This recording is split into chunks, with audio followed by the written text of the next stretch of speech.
একজন মুসলমান নামাজ না পড়ে থাকে কিভাবে? এ দায় কার? এ দায়িত্ব কার? আপনার খাওয়া খায় কিভাবে? আপনার ইনকাম ওর পেটে যায় কিভাবে? আপনার স্ত্রী কিভাবে ওর জন্য রান্না করে? আপনার ঘরে আপনার সন্তানরা কিভাবে নামাজ না পড়ে থাকে বলেন? নামাজ না পড়লে মুসলমান থাকে না। নামাজ না পড়লে তো কাফের। আল আহদুল্লাযী বাইনানা ওয়া বাইনাহুম আস-সালাতু। আপনি কি জামাতে নামাজ আদায় করেন কিনা বলেন? যদি জামাতে নামাজ আদায় না করেন, নামাজ পড়লে মুনাফিক। এটা হাদিসের কথা। নামাজের ব্যাপারে সাহাবায়ে কেরাম রাদিয়াল্লাহু তাআলা আনহুম আজমাইন রাসূলুল্লাহ সাল্লাল্লাহু আলাইহি ওয়াসাল্লামের সময়ে তারা বলেছেন, আমাদের যুগে মুনাফিকরা ছাড়া আর কেউ জামাত পরিত্যাগ করে নাই। আমাদের যুগে মুনাফিকরা ছাড়া আর কেউ জামাত পরিত্যাগ করে নাই। তাহলে জামাতে আসতো কারা? ঈমানদাররা। ওয়ামা ওয়ালাকাদ রাআইতুনা ওয়ামা ইয়াতাখাল্লাফু আনহা ইল্লা মুনাফিকুন মা'লুমুন নিফাক। আমাদের সময়ে যারা পরিচিত মুনাফিক ছিল, এরাই কেবলমাত্র জামাতে আসতো না। আপনি কি জামাতে নামাজ আদায় করেন কিনা বলেন? যদি জামাতে নামাজ আদায় না করেন, নামাজ পড়লে মুনাফিক। এটা হাদিসের কথা। নামাজ না পড়লে তো কাফের। আল আহদুল্লাযী বাইনানা ওয়া বাইনাহুম আস-সালাতু। আমাদের মাঝে এবং কাফের মুশরিকদের মাঝে মূল পার্থক্য হলো কি? নামাজ। মূল পার্থক্য নামাজ। নামাজ না পড়লে মুসলমান থাকে না। আপনার ঘরে আপনার সন্তানরা কিভাবে নামাজ না পড়ে থাকে বলেন? আপনি কি মুসলমান না? আপনার সন্তানগুলো কি মুসলমান না? আপনার সন্তানের নাম আব্দুর রহমান, আব্দুল্লাহ, সালিম, অথবা তালহা, জুবায়ের, এগুলো আপনি রাখছেন, বেলাল রাখছেন, অথচ নামাজ পড়ো তো অলরেডি কাফের। একজন মুসলমান নামাজ না পড়ে থাকে কিভাবে? একজন মুসলমান নামাজ না পড়ে থাকে কিভাবে? আপনার ঘরে কিভাবে থাকলো এই সন্তান যে নামাজ পড়লো না? এ দায় কার? এ দায়িত্ব কার? আপনার খাওয়া খায় কিভাবে? আপনার ইনকাম ওর পেটে যায় কিভাবে? আপনার স্ত্রী কিভাবে ওর জন্য রান্না করে? আল্লাহ রাসূল সাল্লাল্লাহু আলাইহি ওয়াসাল্লাম এই পর্যন্ত রাগান্বিত হয়ে বলেছেন, আমার মাঝে মাঝে মনে হয় কাউকে বলি যে তুমি আজান দাও, অন্য কাউকে বলি তুমি একা ইমামতি করো, এবং আমি যাই যেই সকল ব্যক্তিরা নামাজে জামাতে আসে নাই ওদেরকে পুড়িয়ে মেরে ফেলতে আমার মনে চায়। যারা জামাতে আসে নাই, নামাজ পড়ে না এরকম না, জামাতে আসে না, যারা যাকাত দেয় না, তাদের বিরুদ্ধে যদি যুদ্ধ করা যায়, নামাজ যে পড়ে না ওর বিরুদ্ধে আরো আগে যুদ্ধ করা যায়। কারণ নামাজ রাসূল ইসলাম ওয়া ইমাদুহু, ইসলামের মূল স্তম্ভ হচ্ছে নামাজ। as-salatu ইমাদুদ্দিন। যে ব্যক্তি নামাজ হচ্ছে ইসলামের স্তম্ভ, যে নামাজ ছেড়ে দিল ও তো ইসলামকে ধ্বংস করে ফেললো, ও তো ইসলাম নাই। সে কিভাবে থাকে? আপনার সন্তানকে যদি জিজ্ঞেস করে নামাজ পড়ছো কিনা, ও বলে নামাজ পড়ি নাই, তাহলে ও তো মুসলমান থেকে খারিজ হয়ে গেল। ও কেমনে থাকে? আপনার সম্পদের উত্তরাধিকারী হয় কিভাবে ও? আপনি ওর জন্য কিভাবে কাঁদেন? ওকে কিভাবে আপনি স্কুল, কলেজ, ইউনিভার্সিটিতে পাঠান? ওর জন্য কিভাবে আপনি টাকা ব্যয় করেন? ওর জন্য কিভাবে আপনি বাজারে যান? আপনার স্ত্রী কিভাবে ওর জন্য রান্না করে? কিভাবে সম্ভব এটা? মুসলমানরা নামাজ থেকে কেমনে দূরে থাকে? মুসলিম সমাজে নামাজ হবে না, এটা কিভাবে ভাবা যায়? নামাজের আযান দিছে, দোকানগুলো কেমনে খোলা থাকে? এটা কি সম্ভব? এটা কোন মুসলমান সমাজের চরিত্র? কোন মুসলিম সমাজের চরিত্রটা হতেই পারে না। মুসলিম সমাজের চরিত্র আল্লাহর জন্য ডাক এসছে, সেখানে তারা ঝাঁপিয়ে পড়বে, এটা মুসলিম সমাজের চরিত্র। আদারওয়াইজ এটা শয়তানের সমাজ, এটা মুসলমানদের সমাজ না। আর কেউ কেউ তো নামাজ পড়ে, মাঝে মাঝে পড়ে। মাঝে মাঝে পড়লে কি আর ঈমান থাকে নাকি? ঈমান থাকে না। সে তো পার্ট টাইম নামাজি, পার্ট টাইম মুসলমান হওয়া যায় না। উদখুলু ফিস সিলমি কাফা ওয়া লা তামুতুন্না ইল্লা ওয়া আনতুম মুসলিমুন। মুসলমান না হয়ে মারা যাবে না, খবরদার। আল্লাহ বলছেন, আমার কাছে ইসলাম ছাড়া আইসো না, তাহলে তোমার খবর আছে। আমার কাছে ইসলাম ছাড়া আইলে তোমার খবর আছে। এবং ইসলামে অর্ধেক অর্ধেক প্রবেশ করবে না, পরিপূর্ণভাবে প্রবেশ করো। পরিপূর্ণভাবে প্রবেশ করতে হবে। এই সমাজকে আপনাদের এমন তৈরি করতে হবে, নামাজ আপনারা পড়বেনই, মুরব্বীরা এমন তৈরি করুন, এখানকার ইয়াং জেনারেশন নামাজ পড়বে না মানে ওকে ধরে নিয়ে আসুন, বাচ্চাদেরকে মসজিদে নিয়ে আসুন। আপনার পোলাপাইন কই? কেন আজকে এখানে বাচ্চারা নাই? আরো বাচ্চা থাকা দরকার। এরা কি সব বুড়ো মানুষ নাকি?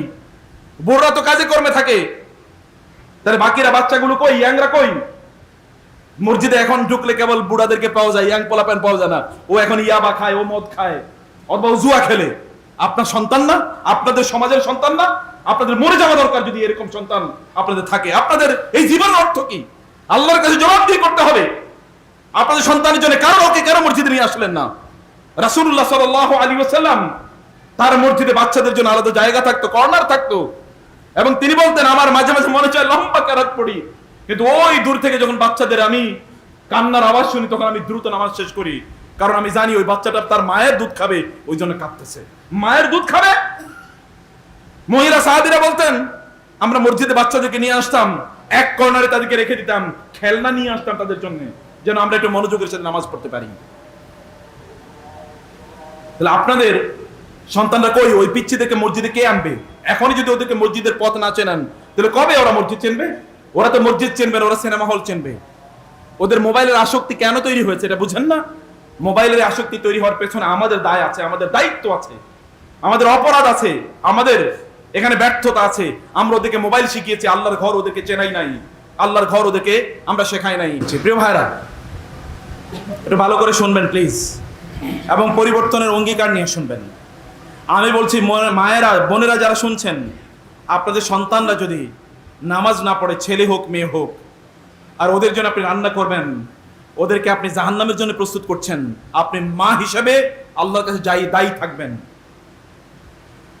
কিয়ামতের দিন এই পিতা মাতাদেরকে লক্ষ্য করে, এই পিতা মাতাদেরকে উদ্দেশ্য করে, আল্লাহকে লক্ষ্য করে লোকেরা বলবেন, রব্বানা আরিনাল লাযাইনি আদাল্লানা মিনাল জিন্নি ওয়াল ইনসি নাজআলুহুমা তাহতা আকদামিনা লিয়াকুনা মিনাল আসফালিন। আল্লাহ, আমাদের পিতা মাতা আমাদেরকে পথ দেখায় নাই, কেবল দুনিয়ার কথা বলেছে। কেন ভালো রেজাল্ট করলে না? কেন তুমি ভালো চাকরি পাও নাই? কেন তুমি ভালো পড়াশোনা করো নাই? ইত্তকার কেবল বলেছে, কিন্তু তোমার কথা বলে নাই আল্লাহ। অতএব এই পিতা মাতা আমাদেরকে তোমার পথ দেখায় নাই, ওদেরকে আমার পায়ের নিচে আমরা পিষ্ট করতে চাই আল্লাহ। আতিহিম দাফাইনা মিনাল আযাব ওয়া লাআনহুম লাআনান কাবীরা। আল্লাহ ওদেরকে ডাবল শাস্তি প্রদান করেন, ওদের উপর আপনার লানত পড়ুক, কারণ এরা আমাদেরকে পথ দেখায় নাই। তাহলে আপনি কার জন্য? সাম্মিন কালবাকা ইয়াকুলুক বলা হয়, কুকুরের ভালো করে খাবার দাও, যেন ওই কুকুর কয়েকদিন পরে তোমারে খেয়ে ফেলবে, তোমাকে আক্রমণ করবে। আপনি কাকে খাবার দিচ্ছেন? কাকে আপনি বড় করছেন? আল্লাহকে ভুলে যায় যে সন্তান, মনে রাখবেন আল্লাহর কসম, আল্লাহর ঘরে বলছি, থেকে বলছি, যারা আল্লাহকে ভুলে যায় ওরা তাদের পিতা মাতাকে কোনোদিন স্মরণে রাখতে পারে না। রবকেই ভুলে গিয়েছে, পিতা মাতা তো বহুত পরের কথা। ইয়া আইয়ুহাল ইনসান মা গাররাকা বিরাব্বিকাল কারীম আল্লাযী খালাকাকা ফাসাওয়াকা ফাআদালাকা ফি আইয়ি সূরাতিন মা শাআ রাক্কাবাক। আপনার পিতা মাতা তো বহু পরের কথা, যে রব থেকে সৃষ্টি করেছে সে রবেরই যদি ভুলে যায়, রবের চেনানোর দায়িত্ব আপনাদের। এই জন্য রাসূলুল্লাহ সাল্লাল্লাহু আলাইহি ওয়াসাল্লাম বলেছেন, ওয়াখিফুম ফিল্লাহি ওয়ালা তাদা আসওয়াকা আওয়াদাবান। তোমার সন্তানদের উপর, পরিবারের উপর তোমরা তিনটা দায়িত্ব। আনফিক আলাইহিম মিন তাওলিক, তোমার সামর্থ্য অনুসারে তাদের জন্য ব্যয় করবে। ওয়াখিফুম ফিল্লাহ, আল্লাহর ব্যাপারে তাদেরকে ভয় দেখাবে। এবং ওয়ালা তাদা আসওয়াকা আদাবান, ওদেরকে শাসন করার জন্য প্রয়োজনে লাঠি ব্যবহার করবে। কে বলছেন? আল্লাহ রাসূল সাল্লাল্লাহু আলাইহি ওয়াসাল্লাম বলেছেন। এখন আপনারা অনেক মডার্ন সাজতেছেন যে পোলা পাইনরে মারা যায় না, ফেরেশতারা যখন মারবে তখন বুঝছেন আর কি, যখন মারবে তখন বুঝবেন, তখন আপনারা বলবেন আল্লাহ ওরে জাহান্নামে ফেল, আমারে বাঁচাও। বলবে না? ইয়াউমা ইয়াফিরুল মারউ মিন আখি ওয়া উম্মি ওয়া আবি ওয়া সাহিবাতি ওয়া বানি। ইয়াউমা, আল্লাহ সুবহানাহু বলেছেন, এমন একটা সময় আসবে, ইউবাসসারুনাহুম ইয়াওয়াদ্দুল মুজরিমু লাউ ইয়াফতাদি মিন আযাবি ইয়াউমি ইযিন বিবানি। আগে বানিয়ের কথা বলেছেন, কিয়ামতের দিনে বাবা মা আল্লাহকে লক্ষ্য, আল্লাহ বলছেন, আল্লাহ কি মিথ্যা কথা বলেন? আল্লাহ বলছেন যে সেই দিন লোকেরা বলবে বাবা মাকে, বাবা মা সেদিন বলবে, আল্লাহ আমার সন্তান ছেলে মেয়ের জাহান্নামে নাও, এরপরে আমারে বাঁচাও, এরপরে আমারে বাঁচাও। ওদেরকে বাঁচাতে হলে আপনাকে ওদেরকে আল্লাহকে চেনাতে হবে। আল্লাহকে চেনান, আল্লাহর ঘরে নিয়ে আসুন। ওরা কিভাবে ঘুমিয়ে থাকে রাতের বেলা নামাজ না আদায় করে? ওরা ফজরের বেলা কিভাবে ঘুমিয়ে থাকে না মসজিদে না এসে? ওরা কিভাবে সিনেমা নাটক নিয়ে ব্যস্ত থাকে ওরা মসজিদে না এসে? ওরা কিভাবে তথাকথিত বই পড়ার জন্য ব্যস্ত থাকে? ওরা নামাজ না পড়ে ওই বই পড়ে কি হইব? ওই বই পড়ে কি হবে? আল্লাহর কিতাব যে পড়তে পারে না, ওই রকম হাজার কোটি বই পড়লেও ওগুলো কোনোদিন মানুষ হতে পারে না। এইটা হচ্ছে মূল। ইকরা বিসমি রাব্বিকাল্লাযী খালাক, কিতাবুন আনজালনাহু ইলাইকা মুবারাকুন কদ জাআকুম মিনাল্লাহি নূর ওয়া কিতাবুম মুবিন। এটা মূলত আল্লাহর পক্ষ থেকে আলো হিসেবে এসেছে। এই কিতাবের জ্ঞান না থাকলে, অন্য হাজার কোটি কিতাবের জ্ঞান থাকলেও ওগুলো মদ খাইবে দেখবেন, ওগুলো জুয়া খেলবে দেখবেন, ওগুলো দুর্নীতিবাজ হবে দেখবেন, মানুষের টাকা পয়সা লুট করবে দেখবেন, মানুষকে হত্যা করে দেখবেন। কারণ এই কিতাবের নলেজ নাই। এই কিতাবের জ্ঞান থাকলে মানুষকে কটু কথা বলার আগেও তাদের অন্তর কেঁপে উঠবে। অথবা এই কিতাবের জ্ঞান, এই জ্ঞান তাদেরকে প্রদান করতে হবে, এই নলেজ তাদেরকে প্রদান করতে হবে। ওদেরকে মসজিদে নিয়ে আসুন, আল্লাহকে চেনান। মসজিদের পেছন থেকে বাচ্চাদের কান্নার আওয়াজ আসুক, মুরব্বীরা শুনেন, অনেক মুরব্বী আছে, বহুত বুজুর্গ, বহুত আল্লাহওয়ালা, মনে হয় আল্লাহর রাসূলের চেয়ে বড় আল্লাহওয়ালা। বাচ্চাদেরকে কে মসজিদে নিয়ে আসলো, কেন তারা এখানে আসে? আমাদের মনোযোগ থাকে না। মনোযোগ তৈরি করতে পারলেন না কেন এতদিন?